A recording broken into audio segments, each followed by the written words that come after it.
The Kaduna State Security Council has imposed a 24-hour curfew on the metropolitan cities of Kaduna and Zaria following protests in these areas. Despite a partial restoration of order in parts of Kaduna, thousands of youths continue to demand an end to what they describe as poor governance. President Bola Tinubu addressed the nation, calling for calm.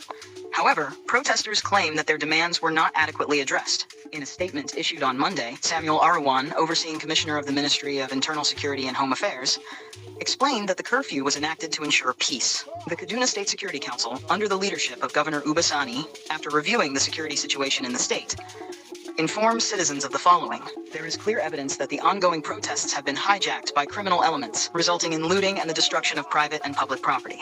In light of these developments, the Kaduna State Security Council has unanimously resolved to impose a 24-hour curfew on the metropolitan areas of Kaduna and Zaria and their environs, effective immediately. Citizens are advised to remain indoors while security forces work to maintain safety and security.